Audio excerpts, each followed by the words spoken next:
రైట్లాడు పాపం అంటే ఏంటి, పాపానికి సరైన నిర్వచనం ఇదిగో పాస్టర్ గారు చెప్తున్నారు, వినండి. యేసుక్రీస్తు ప్రభువారు ఈ లోకానికి ఎందుకు వచ్చారంటే మనుషులను వారి పాపముల నుండి విడిపించడానికి వచ్చాడు. చాలా సింపుల్ గా జాగ్రత్త రండి. యేసు ప్రభువారు రక్షకునిగా ఈ లోకంకి వచ్చాడు. ఎవరిని రక్షిస్తాడు అంటే పాపులను రక్షిస్తాడు. ఎవరు పాపులు? అందరూ పాపులే అని దేవుని వాక్యం సెలవిస్తుంది. రైట్. పాపం అంటే ఏంటి? పాపం అంటే ఏంటి? బైబిల్ ఏం చెప్తుందంటే పాపం అంటే దురాశ గర్భము ధరించి పాపాన్ని కంటుంది. పాపం పరిపక్వమై మరణాన్ని కంటుంది అని రాయబడింది. పాపం అంటే చెయ్యకూడనిది చెయ్యటమే పాపం. చెప్తున్నాడు, దొంగతనం చేయవద్దు, దొంగతనం చేస్తే పాపం.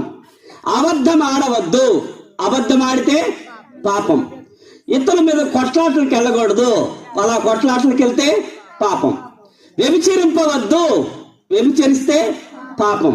కనుక ఏది చేయకూడదో అది చేస్తే పాపం. రెండవది, ఏది చెయ్యాలో అది చెయ్యకపోతే పాపం.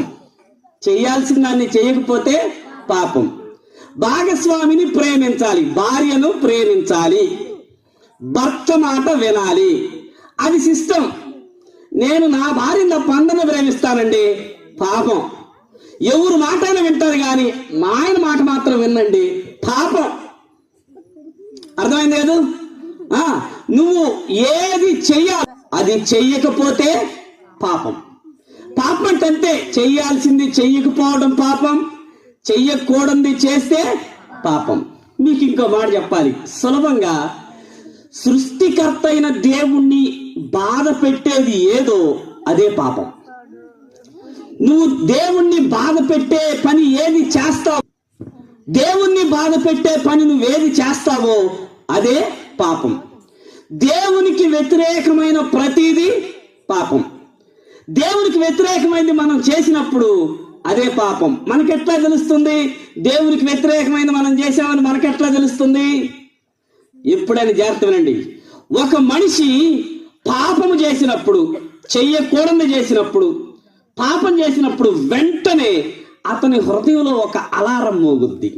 అతని లోపల ఏంటి అలారం అంటే, నువ్వు తప్పు చేసినావు, నువ్వు తప్పు చేసినావు, నువ్వు చేసింది సరైన పని కాదు. అయినా మనసాక్షి గద్దిస్తుంది, ఇది నువ్వు తప్పు చేశావని. అదే పాపం.